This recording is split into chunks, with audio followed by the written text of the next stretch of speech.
Kabanata 251. Hehe, ganun ba? I keep my eyes peeled then. Humalaklak si Edward, ngunit may nakapailalim na ekspresyon sa kanyang tingin. Sa tansya niya, malapit nang maging kanya si Diane dahil bilang na ang mga araw ni Severin. Sa makatuwid, tiningnan niya ang mga komento ni Severin bilang isang malaking biro. Haha, siguraduhin mong manunood ka ng mabuti.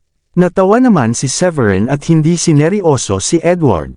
Ang mga labi ni Edward ay marahas na kumikibot ng ilang beses at siya ay nakangisi lamang ng kanyang mga ngipin at sinabing, dapat mong bantayan ang iyong hakbang.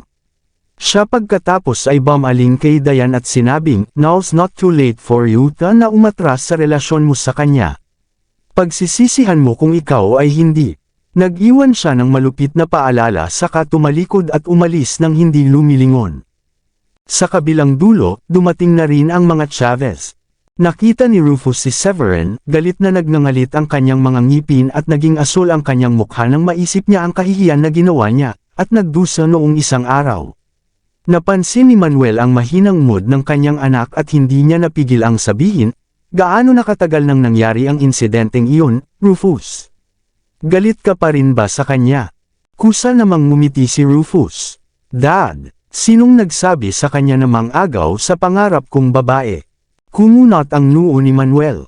Nagpadala ako ng isang tao upang ilunsad ang isang pagsisiyasat ngunit walang tungkol sa kanyang relasyon kay Larry na natagpuan maliban na siya ay tumulong sa paggamot sa sakit na dinaranas ng ina ni Larry.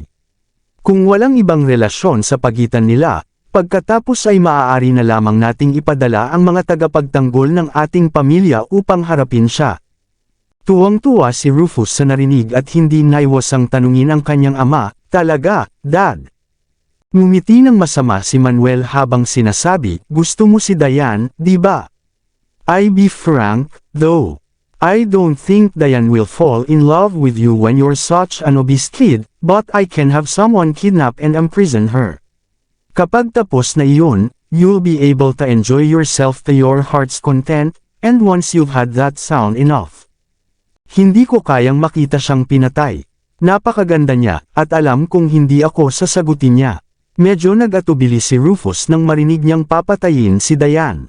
Hindi niya inaasahan na ang kanyang ama ay magiging mas malupit kaysa sa kanyang sarili. At malinaw yun noon pa man ay minamaliit niya ang kanyang ama.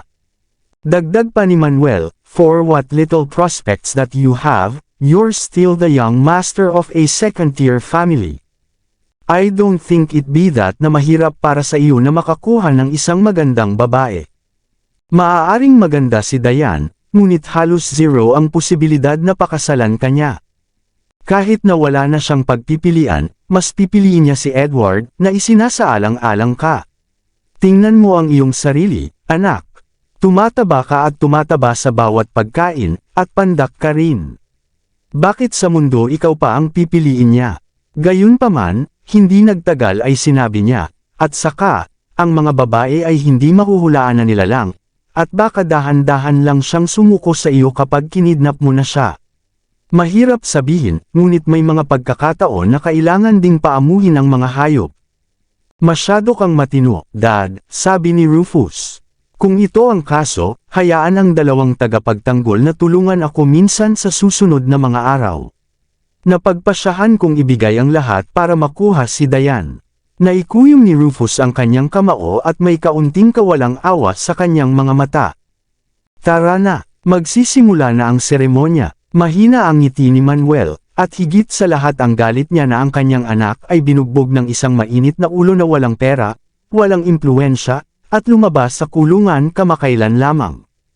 Ito ay mapangahas. Ang mga Chavez ay isang pangalawang tier na pamilya, at maliban sa ilang first tier na pamilya at Brookbourne Mansion, kakaunti ang mga tao na talagang hindi nila kayang masaktan. Maya-maya, pumila na ang lahat para pumasok sa venue, at ang luho ng mga sasakyan sa plaza doon ay tumindig at nakaakit ng maraming internet celebrity na kumuha ng ilang larawan o mag-live broadcast. Pumasok si Severin kasama ang mga Shanahan, at lahat ay umiinom ng alak o kumakain ng ilang pastry sa lobby bago opisyal na nagsimula ang seremonya. Ang ilan ay nakipag-chat sa kanilang mga kasosyo sa negosyo, habang ang iba ay nakipag-usap sa mga anak ng ilang mga pamilyang may mataas na uri. Dumalo rin ang isa pang first-tier upper-class na pamilya, ang Zelangkos. Tumingin kay Severin ang anak ng mga Zelangko na si Robin Zelangko at hindi niya mapigilan ang sarili na sumimangot.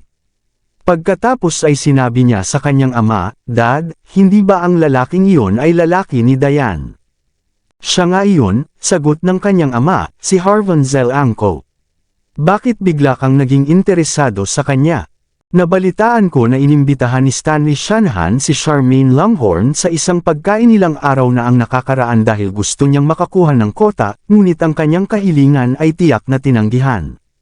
Gayunpaman, mukhang nakuha na ng mga Shanahan ang kota na iyon, at ito ay na-reserve na rin bago ang kaganapan ngayon. I'm guessing na ang lalaki ni Diane ang tumulong sa Shanahans na makuha ang kota na iyon." Nagpaliwanag naman si Robin. Sinulyapan ni Harvan si Severin mula sa malayo. "Sinasabi mo ba na ang batang ito ay may espesyal na koneksyon sa mga Longhorn?" May alam na kislap sa mga mata ni Robin habang ang mga sulok ng kanyang bibig ay bahagyang nakakunot. "Ito ay higit pa sa isang espesyal na koneksyon. Pakiramdam ko ay sinusubukan nilang kumita ng pabor sa kanya. Paano pong posible na ang mga Longhorn ang nagsusumikap na kumita ng pabor sa kanya? Hehe, kahit na nailigtas niya si Henry Longhorn, ang pabor na dapat sa kanya ng matanda ay matagal nang nabayaran. Bakit kailangan pa niyang magpabor sa batang iyon?" Bahagyang napangiti si Harvan at naramdaman niyang masyadong binabasa ng kanyang anak ang sitwasyon.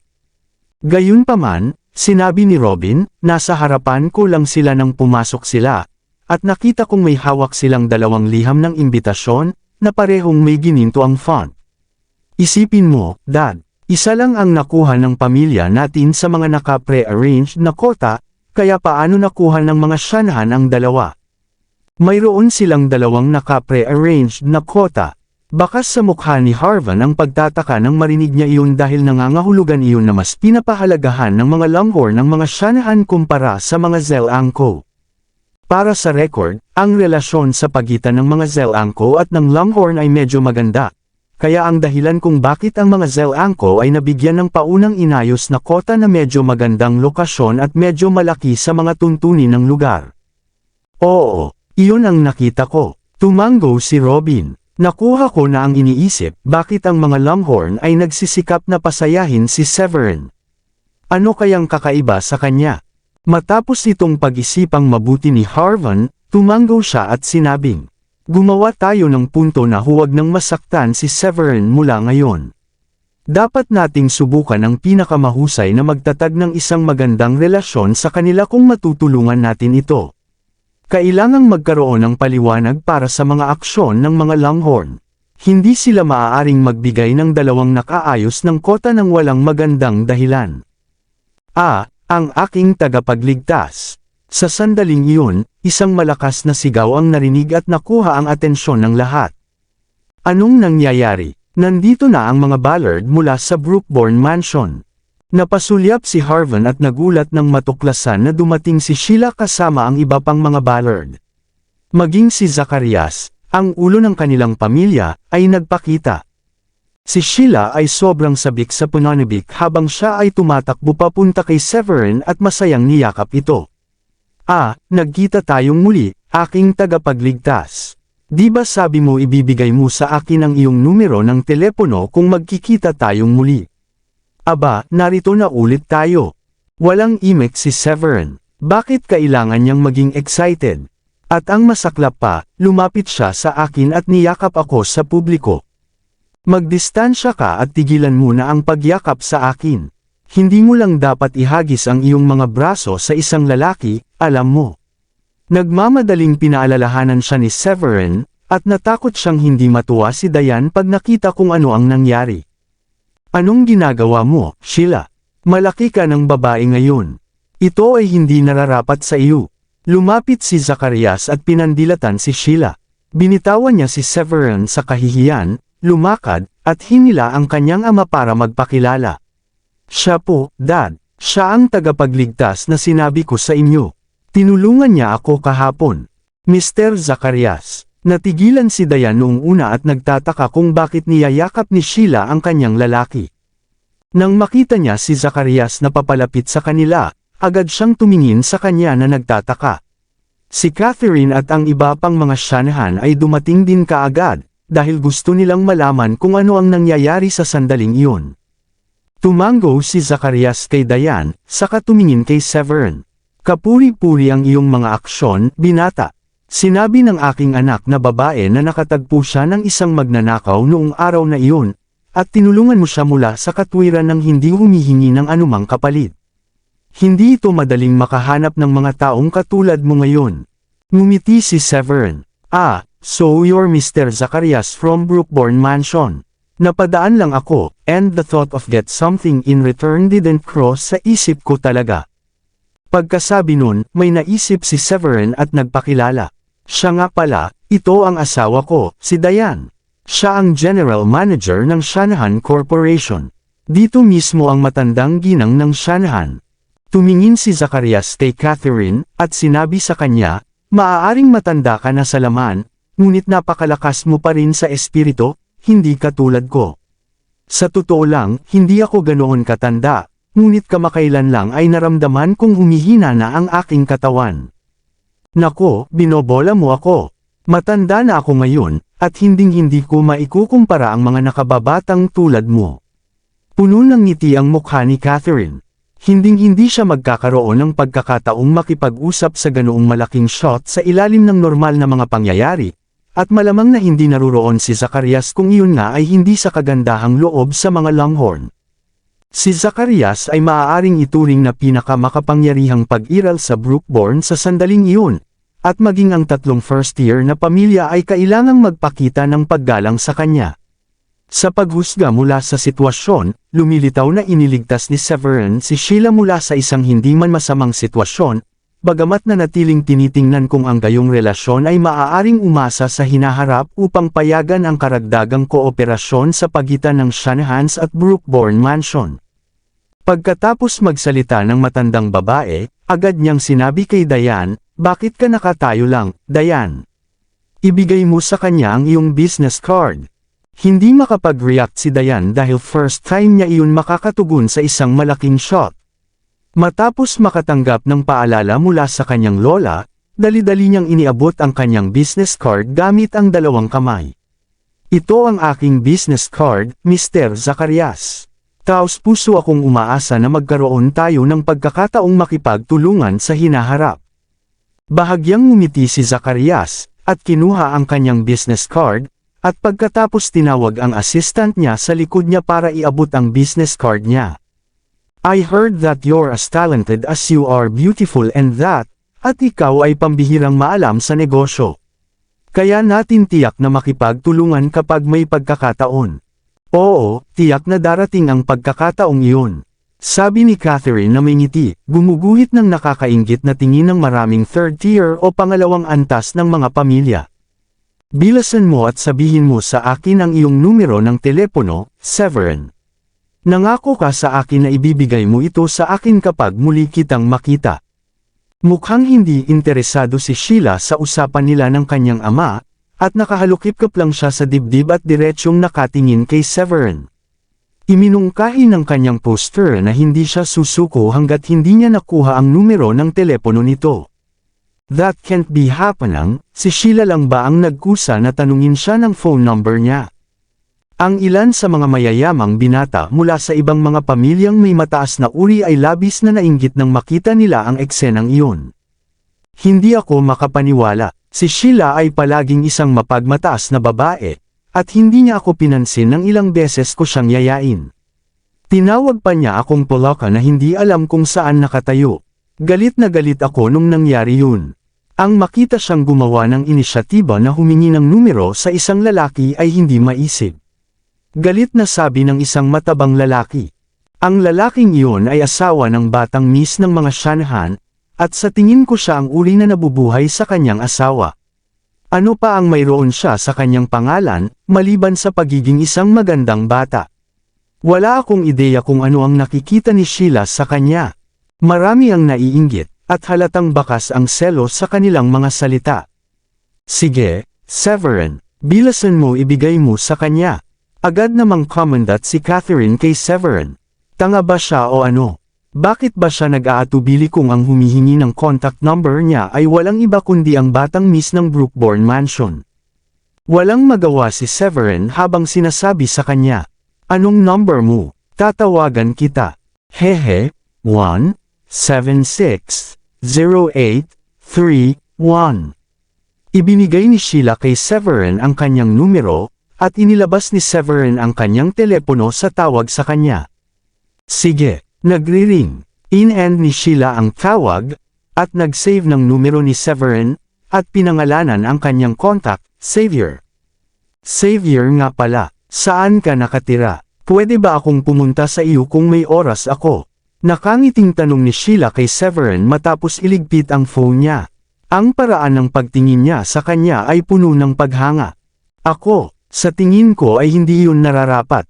Hindi nakaimik si Severin. Mas bata siya sa kanya nang hindi bababa sa 7 o 8 taon, at kahit na maganda at inosente ang hitsura niya, hindi siya interesado sa kanya dahil may asawa na siya. Ito ay isang malinaw na overstepping of boundaries for her to ask to hang out with a married man like him, and worse still, she said it in front of all those people. Nananatili siya sa Dragon Lake Vista. Gayunpaman, walang pag-aalinlangan si Catherine sa pagsasabi kay Sheila kung saan nakatira si Severin. Sweet, salamat, ma'am. Natutuwa akong magkakaroon ako ng pagkakataong makasama ang aking tagapagligtas kapag may oras ako sa hinaharap. Inosenteng bumungisni si Sheila. Bahagyang kumunat ang noo ni Diane sa isang tabi, at tila may masamang pakiramdam na namumuo sa kanyang puso. Pagkatapos ng lahat, si Sheila ay isang anak na babae ng maharlika, at sa kabila ng hindi pinapansin ng lahat ng mga lalaki na nagtangkang makuha ang kanyang puso, kahit papaano ay nagkusa siyang magtanong kung maaari ba siyang mag-hangout sa asawa ni Diane. Natural lang kung gayon na si Diane ay natatakot sa pinakamasama, na maaaring sinusubukan ni Sheila na agawin ang kanyang lalaki. Higit pa rito, kahit na naniniwala si Diane na ang kanyang sariling kagandahan ay karibal ng maraming babae, si Sheila ay walang alinlangan na isang kaakit-akit na babae na may magandang figure. Higit sa lahat, taglay ni Sheila ang sigla ng kabataan na mas makakaakit sa karamihan ng mga lalaki. Lalong nag-alala si Diane nang tanggapin niya ang lahat ng iyon. Hehe, you're so dear. We're all friends now, so you're more than welcome to hang out at our home when you feels. Bukas ang aming mga pinto sa iyo anumang oras. Todo ngiti si Catherine. Kung makakagawa siya ng asosasyon sa mga Ballard, magiging mas madali para sa mga Shanahan ang hinaharap. Oo, magkaibigan na tayo. Tumango si Sheila. Biglang pumasok ulit sa isip niya at tinanong niya si Diane, "You don't mind, right, Miss Diane?" Tinanong ko si Severin kung willing ba siyang maging bodyguard ko, pero tumanggi siya kahit inalok ko siya ng mataas na sweldo. Kung bored ako at wala akong magawa, it'd be great if I could hang out with him and let him teach me ng martial arts or something. Hindi alam ni Diane kung ano ang pinakamahusay na isasagot at tanging awkward na ngumiti. Oo naman, I don't mind. Maraming salamat sa lahat ng sumusubaybay.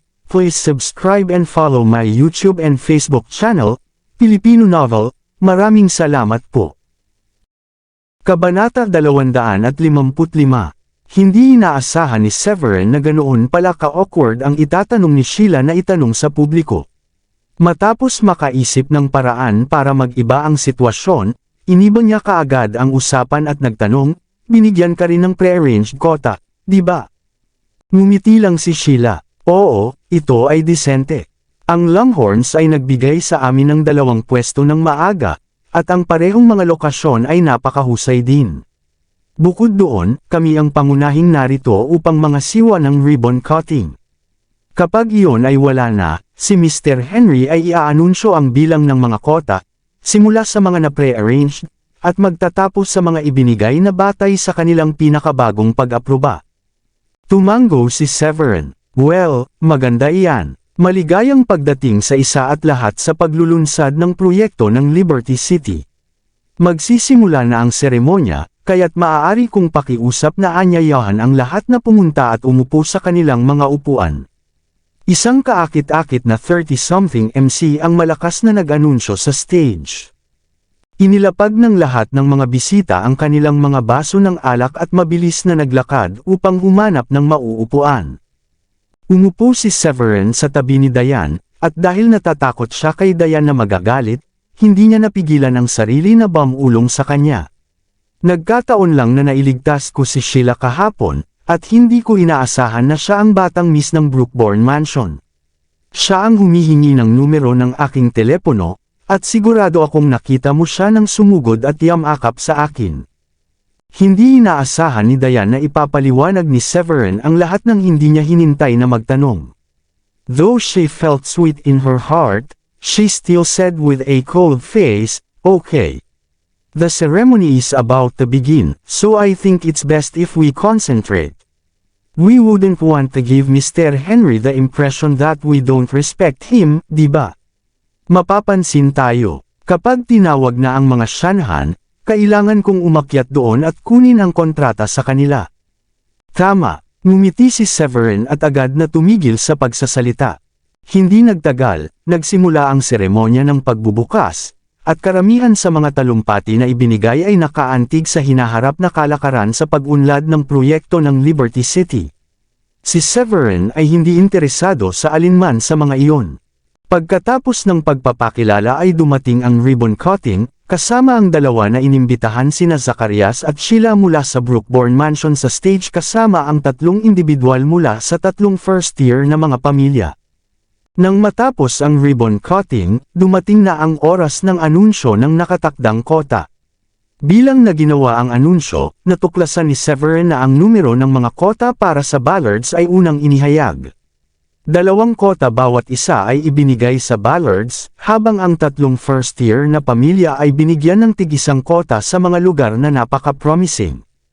Kasunod nito, ang mga kota para sa mga pangalawang tier na pamilya ay inihayag, at binigyan din ng tig-1 kota. Mukhang hindi ito tama, binigyan nila kami ng 2 kota, na para bang ang mga Shanahan ay nasa parehong antas ng mga Ballard. Ang lokasyon na ibinigay sa amin ay tila mas maganda ng kaunti kaysa sa 2 lokasyon na ibinigay nila sa mga Ballard. Hindi napigilan ni Severin ang pag-ungol sa sarili nang tingnan niya ang mga lokasyon ng bawat numero sa malaking screen at naalala na ang mga numerong 87 at 88 ay ibinigay sa mga Shanahan. Kahit na ang Longhorns ay gumawa ng isang malaking pabor kay Severin, siya ay bahagyang nag-aalala na ang Ballards ay hindi magiging masaya dahil doon. Nilingon niya si Catherine sa tabi niya, at napakunot ang noo niya nang makita ang ekspresyon nito. Malinaw niyang napansin na may mali. Kung ang Longhorns ay nagbigay ng 3 pwesto sa Ballards at sa iba pang mga first-tier na pamilya, hindi magiging ganoon kalaki kung bibigyan ng 2 pwesto ang mga Shanahan. Walang sinuman sa kanila ang umasa na kahit ang iba pang 2 pamilya sa unang klase, ang Zelancos at ang Horsfields, ay binigyan lamang ng isang naka-pre-arranged na kota. Ang paraan ng mga bagay sa sandaling iyon ay magbibigay ng impresyon sa lahat na ang kanilang pamilya ay isang pangatlong antas ng pamilya, ay nabigyan ng ilang hindi pangkaraniwang pagtrato. Wala lang siguro, sa hitsura nito, maaaring maramdaman ng ibang mayayamang negosyante at mga pamilyang pangatlong baitang na pinahahalagahan tayo ng mga Longhorn, at baka mas handang makipagtulungan sa atin sa hinaharap. Kahit na ang iba pang 2 first-tier na pamilya ay maaaring medyo nakakahiya, ang pagtrato na natanggap namin. Makakabuti sa atin ang mga Longhorn. Pang-aliw ng matandang babae sa kanyang sarili sa mga kaisipang iyon. Naninindigan ang mga Shanahan na mas makikinabang sa kabuuan. Ang huling 2 paunang naayos na kota ay mga numerong 87 at 88. Nais naming ialay ang aming taos-pusong pagbati sa mga Shanahan sa pag-secure sa kanila. Gusto kong imbitahan si Miss Diane Shanahan, ang General Manager ng Shanahan Corporation, na umakyat sa entablado at tanggapin ang kontrata. May ngiti sa labi ang MC nang i-announce niya ang huli. Ano, ang huling 2 ay ibinigay sa mga Shanahan. Nakuha nila ang 2. Tamang-tama, nagsimulang magbulungan ang mga manunood sa kanilang mga sarili. Ano ang nangyayari dito? Hindi ba't ang Shanahan Corporation ay nasa isang pababang dalasdis noong si Stanley ang general manager? Hindi ka ba nakakaramdam ng kakaiba na nakuha na ni Diane ang dalawa sa mga nakatakdang kota pagkatapos na maluklok sa posisyon ng general manager sa loob lamang ng ilang araw? May sumingit tuloy. Sina Victor at Jada, na nasa paligid, ay narinig iyon ang mga puna. Sandaling natigilan si Victor, at pakiramdam niya ay magandang panahon na para ibaling ang opinyon ng publiko laban kay Diane. Dahil sariwa pa sa isip niya ang kahihiyan niya noong isang araw, kusa niyang tinaasan ang boses. Hindi mo malalaman kung magaling siyang mangangabayo, kung alam mo kung ano ang ibig kong sabihin. Ang mga magagandang babae ay kadalasang mas may karanasan. Sa tingin ko si Diane ay maaaring gumamit ng ilang maling paraan para makuha ang gusto niya. Baka may lihim siyang relasyon sa pinuno ng mga Longhorn. Pagkasabi niya noon ay agad na napatingin ang ilang tao sa mga Shanahan na may kakaibang ekspresyon. Kung tutuusin, wala namang nagseryoso sa mga Shanahan noon, lalo pat lumala ang performance nila kay Stanley bilang general manager. Makatuwirang asahan na ang mga Shanahan ay hindi makakakuha ng kahit isang ganoong kota, ngunit nagawa nilang makakuha ng 2 kota, at sa magagandang lokasyon din. Bilang resulta, ang pananalita ni Victor ay humantong sa ilan sa mga mas berdeng mata na magtaka kung si Diane ay nagkakaroon ng relasyon kay Gideon, ang pinuno ng mga Longhorn. Maririnig ng maraming tao ang sinabi ni Victor dahil nagsalita siya sa malinaw at malakas na boses. Ilang beses na kumibot ang mga labi ni Diane habang umaakyat sa entablado, at medyo napahiya siya habang nakatayo roon at hawak ang 2 kontrata para sa picture taking. Nako, nagkunwari lang siya na parang hindi narinig habang bumababa ng stage dala ang kontrata nang matapos ang photo-taking session. Malungkot din ang ekspresyon ni Catherine, ngunit hindi siya naglakas loob na tumayo at magsabi ng kahit ano dahil parami ng parami ang nagsasalita tungkol dito. Sa kabilang banda, si Stanley ay hindi kapani-pani walang masaya sa kung paano umunlad ang mga bagay. Ang pamilya Longhorn ay dati nang nagbigay kay Severin ng maraming benepisyo, at walang matino na tao ang maniniwala na patuloy siyang mabibigyan ng mas maraming benepisyo. Mapalad si Diane na ma-reappoint bilang general manager, ngunit malamang na walang katapusan ang mga tsismis na nakapaligid sa kanya pagkatapos na siya ay itinapon sa spotlight. Nang marinig ni Severin ang sinabing iyon, napatayo siya ng malamig na ekspresyon at dirdiretsyong naglakad papunta kay Victor. Ano bang problema mo, anak? Tumayo si Victor, alam niyang kailangan niyang panatilihin ang kanyang kumpiyansa sa harap ng lahat ng tao doon dahil siya ang pinuno ng mga Stones. Kumpiyansa siya na hindi maglalakas loob si Severin na gumawa ng kahit ano sa kanya noon at doon. Higit pa rito, dahil ito ang engranding paglulunsad ng proyekto ng Liberty City ng pamilya Longhorn, si Severin ay magpapakita ng matinding kawalang galang kung siya ay magdudulot ng eksena sa kaganapan. Malamig na tiningnan ni Severin ang kabilang partido at nagtanong, ano ang sinabi mo? Ang aking asawa ay isang dalisay na kaluluwa, at hindi ako tatayo ng hindi gumagawa ng anuman kung patuloy mo siyang pinaglalaroan sa aming likuran. Hehe, narinig naman ng lahat ang sinabi ko. You're feeling guilty kasi totoo naman diba? Punch me then if you have what it takes. Napangiti si Victor. Sa sumunod na segundo, dama po ang kamao ni Severin sa mukha ni Victor. Karapat dapat kang suntukin. Bam! Holy crap! Siguradong napakatapang ni Severin na suntukin ang ulo ng isang third-tier na pamilya tulad ng Stones. Gulat na gulat ang ilang tao na nakangangaang mga bibig at hindi makapaniwala na maglalakas loob si Severin na suntukin si Victor. Sa sobrang takot ni Jada ay napaatras siya ng ilang hakbang at tinakpan ang kanyang bibig sa hindi makapaniwala. Bumagsak si Victor sa lupa, at nagkaroon ng nosebleed. Anong ginagawa mo, Severin? Paano mo masusuntok ang head ng mga Stones? Hindi ka ba hihingi ng tawad sa kanya? Si Catherine na natakot at sinigawan si Severin, at higit sa lahat dahil dito hindi magdulot sa kanila ng pakinabang upang saktan ang isang ikatlong antas ng pamilya at maaaring maging disadvantageous dahil may posibilidad na sila ay gumanti sa hinaharap. Pangalawa, sila ay nasa paglulunsad ng proyekto ng mga Longhorn, At ang kaguluhang ginawa ni Severin ay katumbas ng hindi paggalang sa pamilya Longhorn. Baka isampal na lang niya ang isa sa mga Longhorn pagkatapos ng ginawa niya. God, he's so handsome. I like a man who take a bull sa kanyang mga sungay. Hindi tulad ng karamihan sa ibang tao, si Sheila ay nakahawak sa kanyang puso sa paghanga sa suntok ni Severin at puno ng pananabik matapos masaksihan ang kanyang ginawa. Pagkatapos ng lahat ng iyon ang mga mayayamang batang nakilala niya noon ay isinasaalang-alang ang kahihinatnan ng kanilang mga aksyon at madalas na kailangang mag-isip ng 2 beses bago gumawa ng anumang bagay. Ito ang unang pagkakataon na siya ay nakatagpo ng isang tulad ni Severin na naglabas ng kanyang galit sa tuwing gusto niya ito. Hehe, kawili-wiling tao. Ngumiti ng intriga si Robin matapos makita ang nangyari. Ga, sinuntok niya ako. Sinuntok niya ako. Wala bang bodyguards dito? Agad na tinakpan ni Victor ang kanyang ilong at sumigaw. Sa loob ng ilang segundo, ang mga bodyguard na namamahala sa pagpapanatili ng kaayusan ay isa-isang humakbang at pinalibutan si Severin. Sinusubukan mo bang patayin ang iyong sarili? How dare you make trouble at a launching ceremony organized by the Longhorns? Galit na pinandilatan ng head ng mga bodyguard si Severin. Hehe, he deserves a punch for making wild accusations about my wife.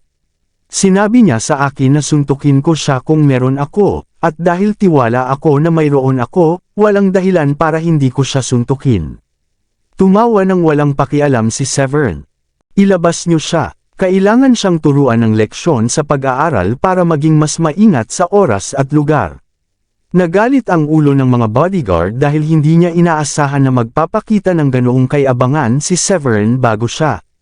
Para sa record, siya ay isang elite fighter sa antas ng isang grandmaster na dapat ang mga tao ay hindi manggulo.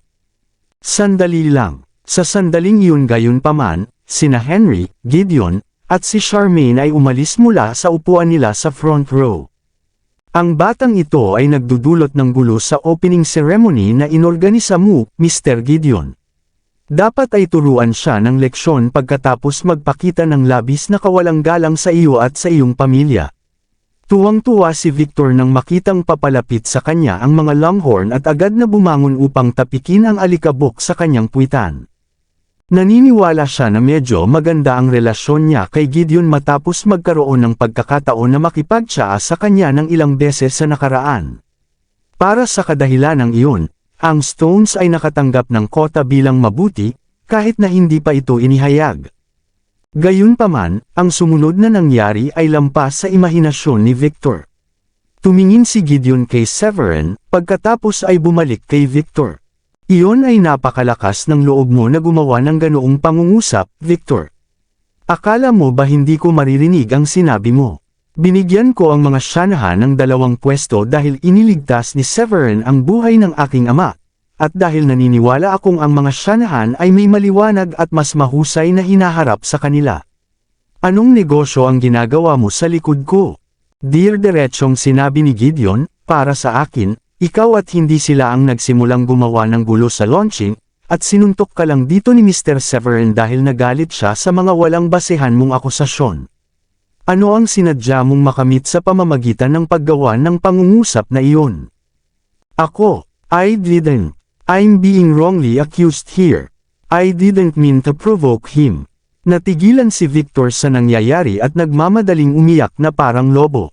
Sa tingin ko, medyo kakaiba para sa mga Shanahan na makakuha ng 2 pwesto ng si Diane ay nagpatuloy lamang sa kanyang posisyon bilang general manager.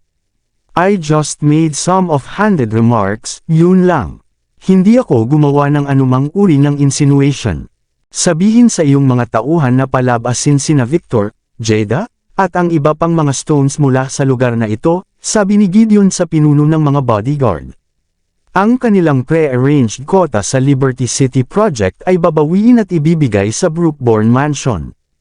Nauna nang napagtanto ni Gideon na mayroon lamang 2 pwesto na ibinigay sa Brookborn Mansion, at tila medyo wala sa lugar para sa isang third-tier na pamilya tulad ng mga Shanahan na mabigyan din ng 2 pwesto. Kaya't nagpasya siyang itaboy ang mga stones at gamitin ang kanilang mga paglabag laban kay Severin bilang dahilan para ibigay ang kanilang kota sa Brookbourne Mansion. Sa ganoong paraan, ang Ballards ay magkakaroon ng 3 pwesto, na magiging gawin ang 2 pwesto ng Shanahan na bahagyang nabawasan. Sa pinakakaunti, masisiguro niya na ang Brookbourne Mansion ay hindi nasa ilalim ng impresyon na hindi sila pinahahalagahan. Yes, sir. Kinilala ng pinuno ng mga bodyguard ang kahilingan ni Gideon. Pagkatapos ay lumingon siya sa kanyang mga tauhan at sinabing, "Narinig niyo ang lalaki. E-escort ang mga stones palabas." Bagamat medyo nagulat ang kapitan ng bodyguard sa desisyon ni Gideon, gayunpaman ay ginawa niya ang sinabi sa kanya at inihatid ang mga stones palabas.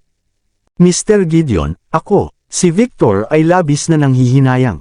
Noong una ay gusto niyang gamitin ang impluwensya ng mga Longhorn para parusahan si Severin, ngunit hindi niya inaasahan na magbabalik ang kanyang mga aksyon ng labis. Higit sa lahat, siya ang magiging laman ng mga biro kung may lumabas na balita na siya ay sinuntok.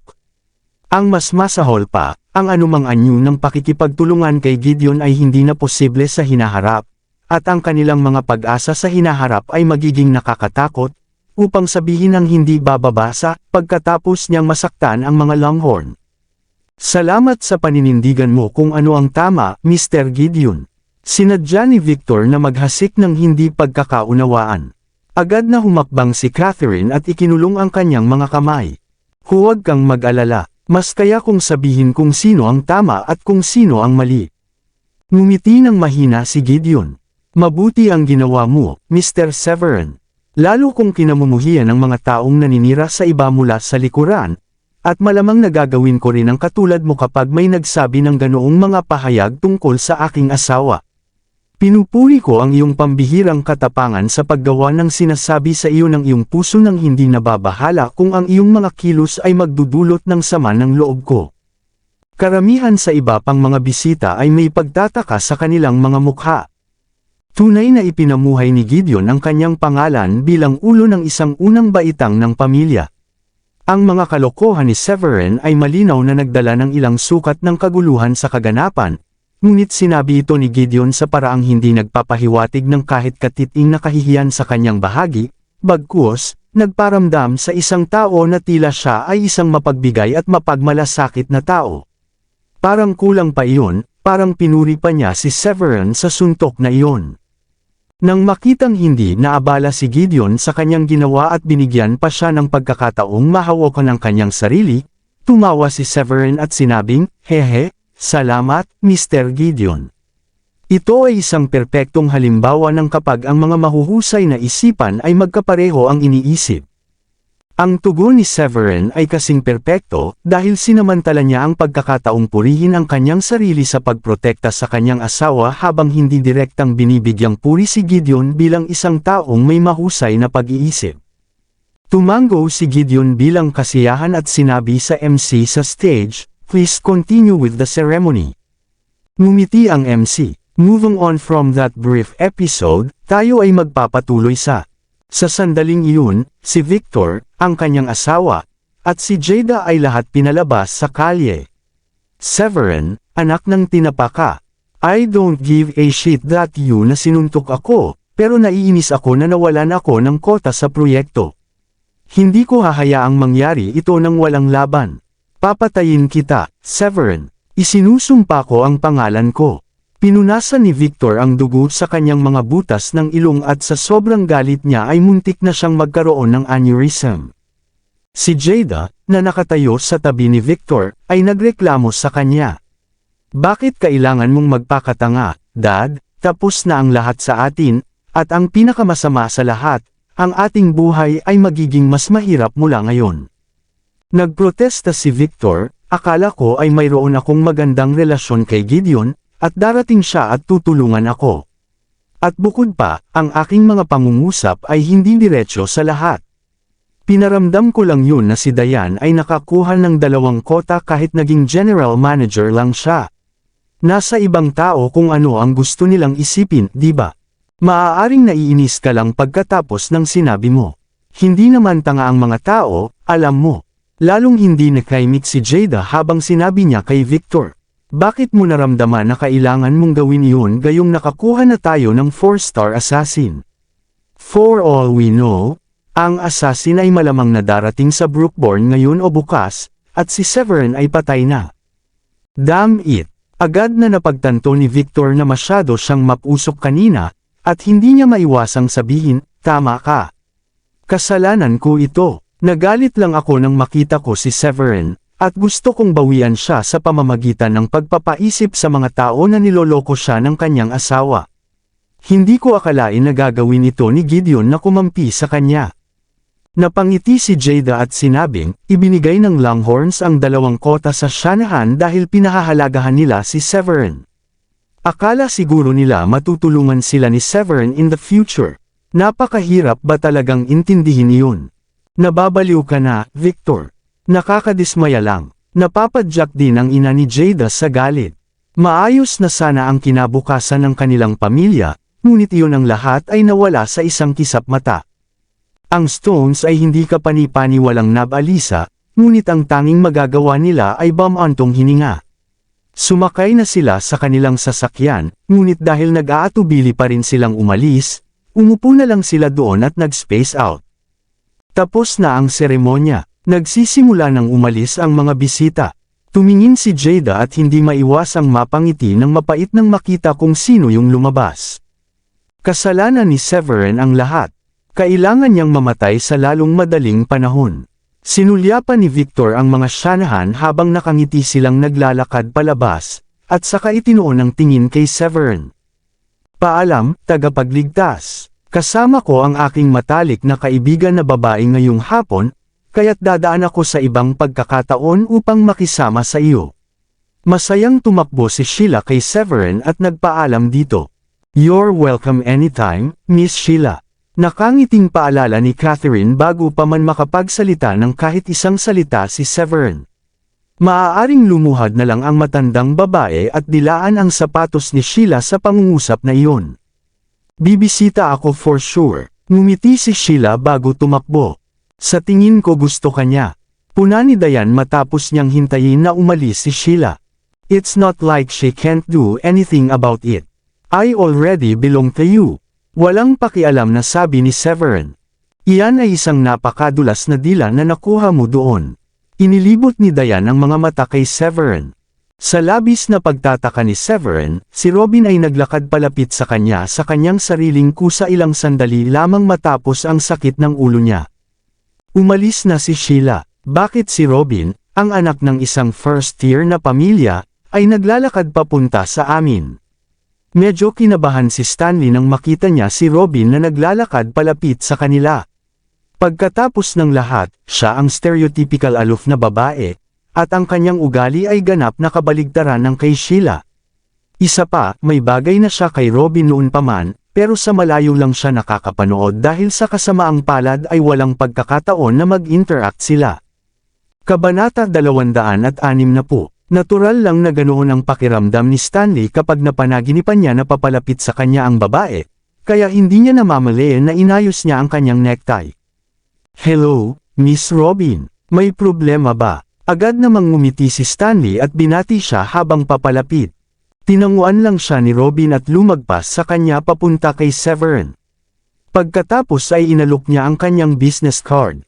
"Severin, di ba? Hinahangaan ko ang katapangan mo sa pagsuntok kay Victor, at lalo akong natutuwa sa pakikipagkaibigan sa gayong prangka na mga tao. I wonder if you'd consider being my friend." Alam ni Severin ang kanyang katayuan at naramdaman niya iyon na hindi nararapat na hindi magpakita ng kagandahang loob. Tinanggap niya ang kanyang business card at pagkatapos ay ngumiti ng awkward, "Medyo alanganin ito, ngunit wala akong business card para sa iyo.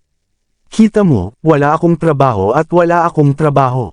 Muntik nang ma-stroke si Catherine at ang iba pang mga Shanahan. Nakakahiya si Severin dahil wala man lang siyang business card. Ngumiti si Robin. "That's not an issue. You can always call my number." Ang pagkakaroon ng mas maraming kaibigan ay magbubukas ng higit pang mga pintuan, tama ba ako? Siyempre. Bakit ka nag-spacing out, Severin? Tawagan mo siya ngayon din. Sabay udyok ni Stanley. Tama, Severin. Hindi ngayon ang oras para tumitig sa kalawakan.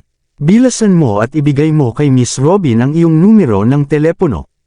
Udyok din ni Catherine. Sa kaibuturan niya, tuwang-tuwa siya dahil tila mataas ang tingin ni Robin kay Severin. Noong una ay nag-aalala si Catherine nang masuntok si Victor at magdala ng kaguluhan sa mga Shanahan, ngunit sa pagbabalik tanaw, ang desisyon ni Severin ay tama. Pati si Robin parang na-appreciate niya ang para doon.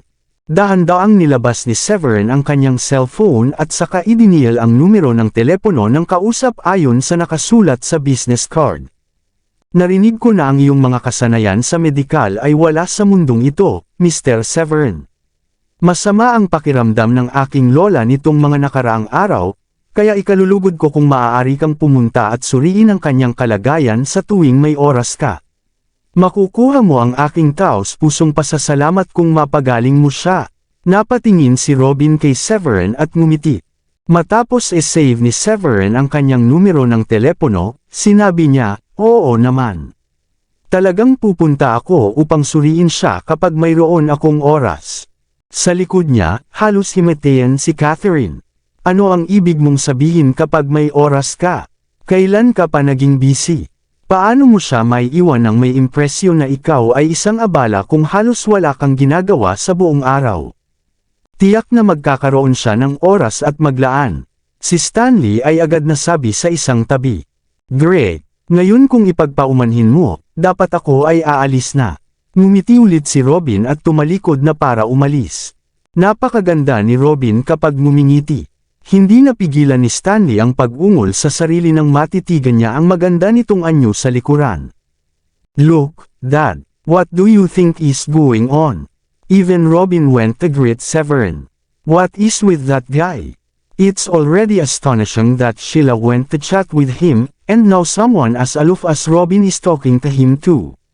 Namumula sa galit si Jada nang makita niya iyon. At hindi niya maalis sa kanyang ulo kung bakit gustong makipag-usap ng sinuman sa mga marangal na individual na iyon sa isang lalaking kalalabas lang mula sa bilangguan. Kunin mo. Tiningnan ni Severin ang business card na nasa kamay niya at inabot ito kay Diane. Hawak ni Diane ang business card. Wala kang ideya kung gaano karaming tao ang sasabak sa pagkakataong makipagpalitan ng mga business card sa kanya kung magkakaroon sila ng pagkakataon. Hindi ko akalain na gagawa siya ng inisyatiba na ibigay sa iyo ang kanyang business card mula sa kanyang inisyatiba. Ngumiti ng pilit si Severin. Hindi ka magseselos, honey.